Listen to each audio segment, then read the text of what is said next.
So, I've been blowing up on Instagram lately.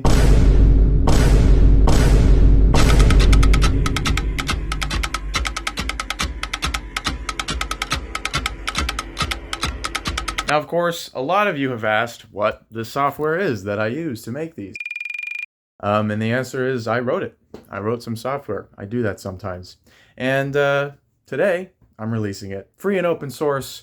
I hardly know her, but I have met her.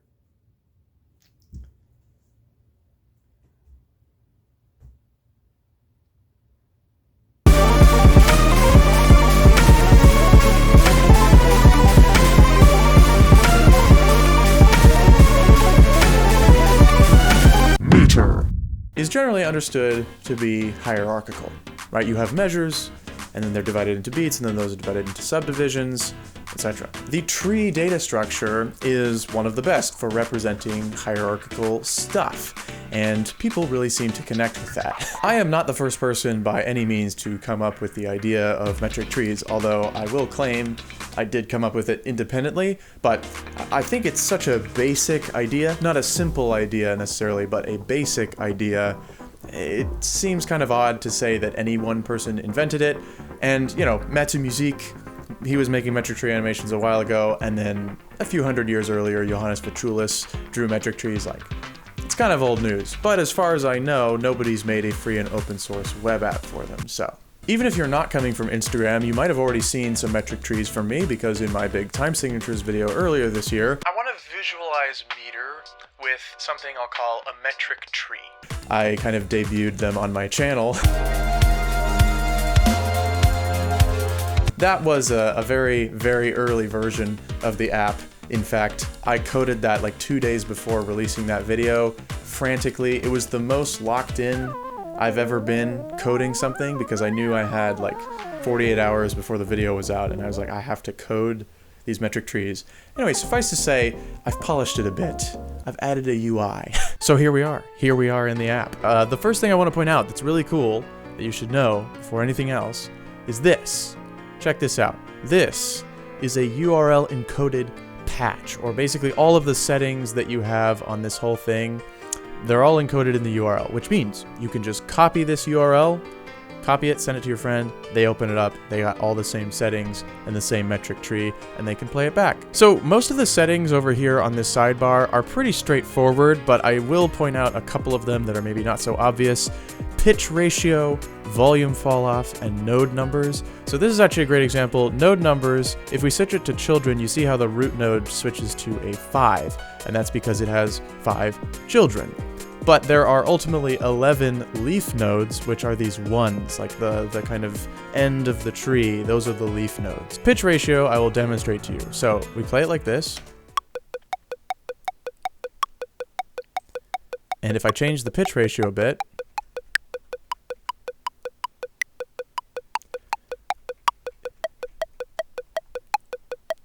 it changes how far apart those pitches are, and it's basically just a multiplier that applies to the pitch of the audio sample that you have selected, and this follows a certain hierarchy.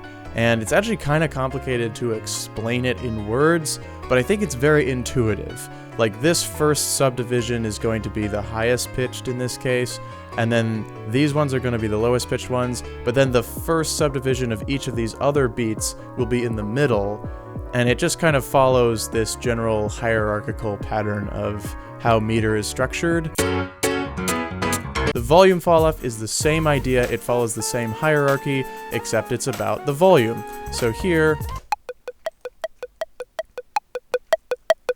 if volume falloff is 1, then they're all the same volume.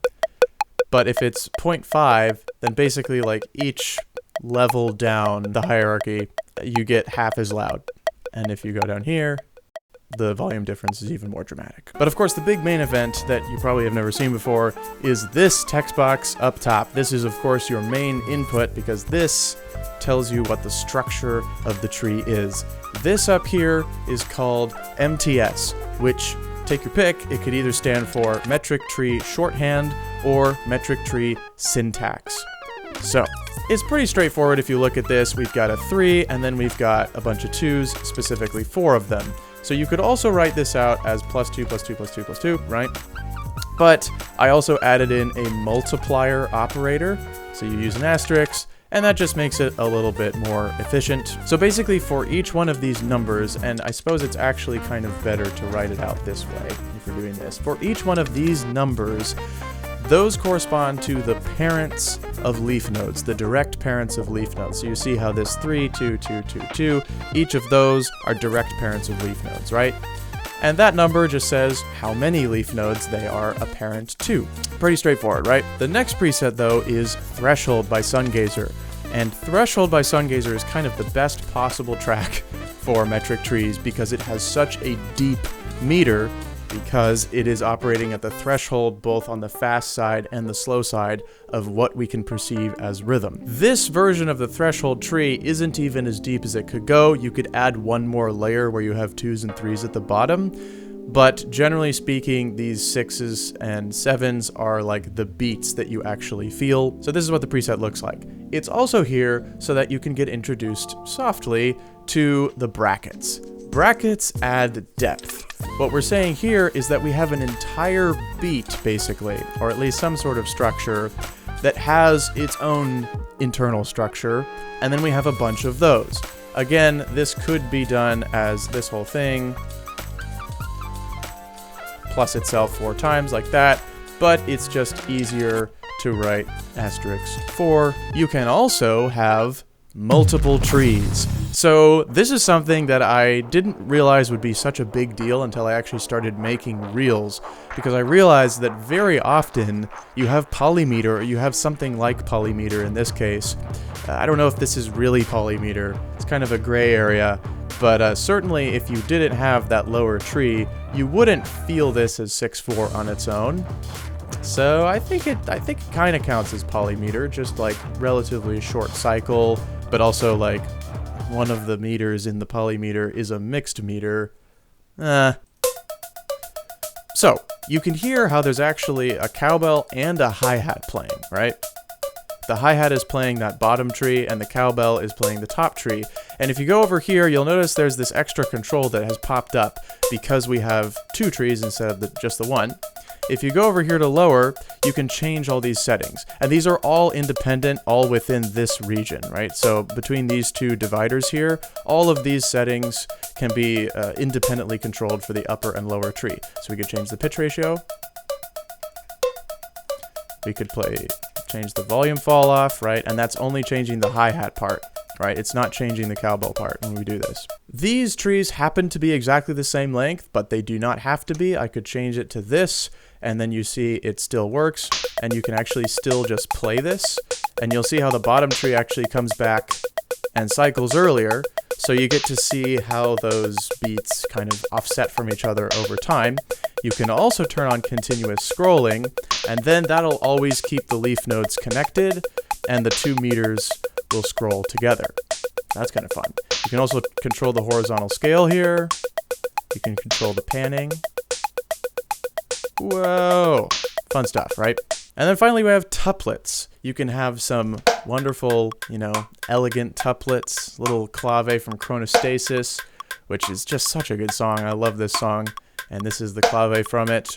And you can also have crazy nested tuplets. Here's polyrhythm. There you go. Now you may have noticed, up in the top right corner, we have something that looks very much like a time signature. And yes, indeed, I have implemented the logbase2 rule in code. In my big time signature video earlier this year, I mentioned that there is a particular relationship between metric trees and time signatures that I called the logbase2 rule. I want to clarify, because I didn't make it clear enough in that video, that this is a many-to-one mapping from metric trees to time signatures. So there are many possible metric trees that will map to the same one time signature. But for a given metric tree, there will always be one time signature that is characteristic of that metric tree. Now, because I've actually implemented it now in code, the logbase2 rule is extremely well defined. But part of that also means that it's somewhat inflexible, and right now, what that means is that when you have a metric tree in the app, The time signature detection assumes that that entire metric tree is one measure. It also assumes that the direct children of the root node represent the beats. Not groupings of beats, not subdivisions of beats, but the beats themselves. Basically, you look at the number of leaf nodes that each beat has, and you ask what power of 2 is just below or equal to the largest of those.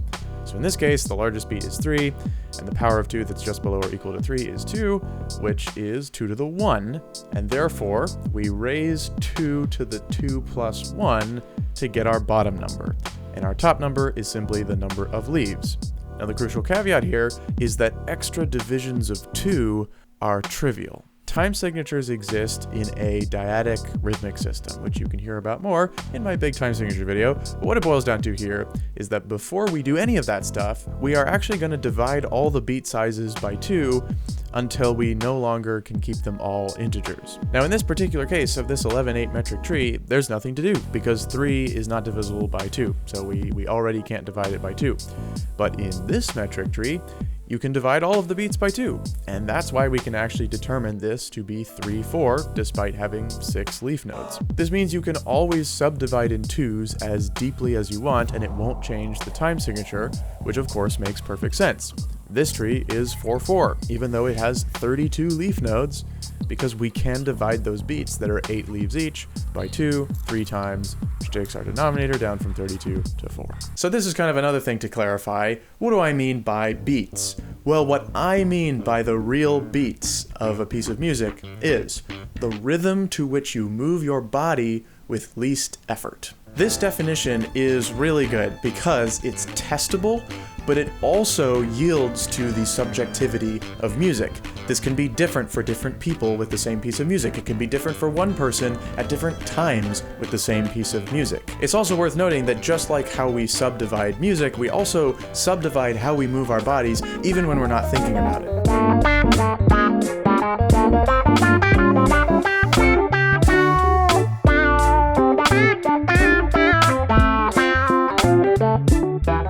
So you can actually test whether your theories about what meter a song is in are really correct. And if you have a song that's really complex and really hard to move your body to,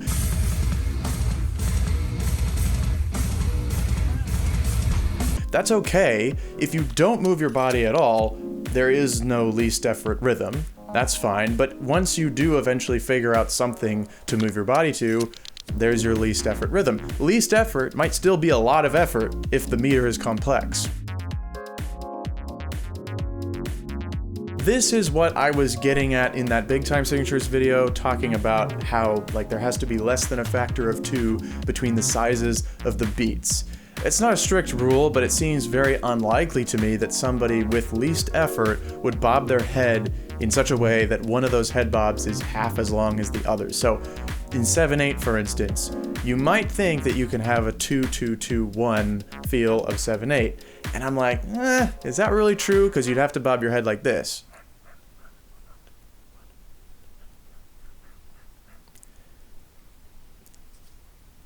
That doesn't seem that realistic, right? Instead, you're gonna go 1 2 1 2 1 2 3 1 2 1 2 1 2 3 1 2 1 2 1 2. Like, right? Music can always be structured in any which way, not following that kind of idea of the beats having to be close to the same size. It can be structured in that way. You can move your body. You can put whatever you want into rhythmic trees. But when it comes to the beat, the meter, I think there's probably some limits to how different the beat sizes can be. Please go enjoy the app. There are no ads, there are no trackers, it's free, it's open source. I do this for fun. If you really want to support me financially, buy my music on Bandcamp and show up to a show if I play a show near you. But really, the app is yours, it's ours, it's everyone's, it's mine, but it's free, it's open source. If you find issues with the app, please let me know. The best place to do that is on my Discord server. I have a channel in my Discord server called Chambercode, and that is for me posting updates of the apps that I make, because by the way, there are several other music apps that I've made, even like animation related apps, which you can find on chambercode.com, so check all that stuff out. So I've been blowing up